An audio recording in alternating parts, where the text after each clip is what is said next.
All right, this is our first intro into NTFS file system. So we're just going to go through some basics here to get you acquainted with the differences between this file system and FAT, which we looked at earlier. So we're going to talk a little about the history, talk about navigation of the data sets, what's available in the volume boot record, metadata files, and we'll start getting into what's known as the master file table to track all the objects in NTFS and describe any of the attributes of the file system. And attributes is going to be a little bit different than what you're used to from the FAT system, and we'll go into that as well. Okay, this was originally released with Windows NT version 3.1. It provided what's called POSIX compliance, which basically means you can have multiple file names associated with the same data.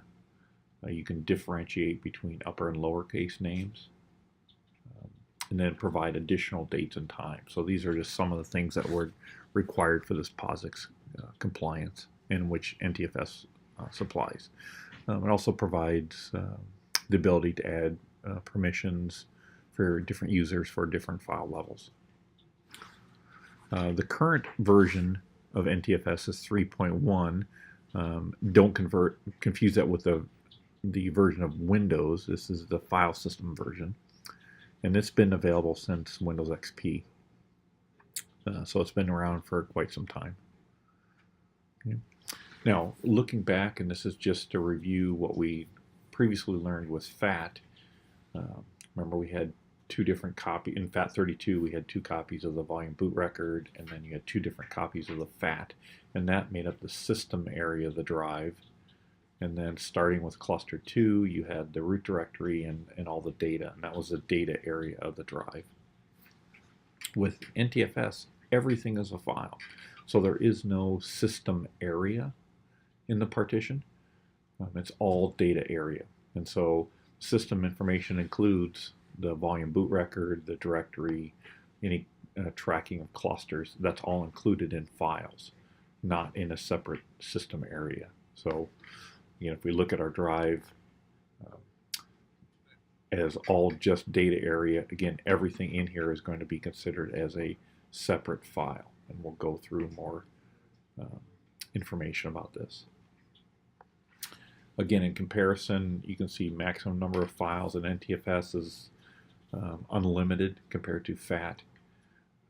The file size itself is limited to the size of your volume, whereas FAT32 had a 4 GB limit.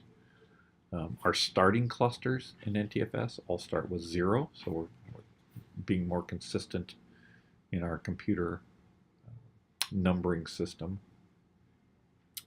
The volume boot record, in this case, there is a backup copy, so we have the volume boot record in sector 0 of the partition, just like we did in FAT, but in this case, our backup copy is going to be in the last sector of the volume or the partition, as opposed to 6 sectors away on FAT32. You'll also notice cluster sizes. They're fixed as 4K or 4096 bytes, as opposed to varying depending upon the size of the drive. So you notice, for 32 gig drives, they were 32,000 byte clusters. So you had huge clusters, 64 sectors per cluster on FAT32 for drives that size.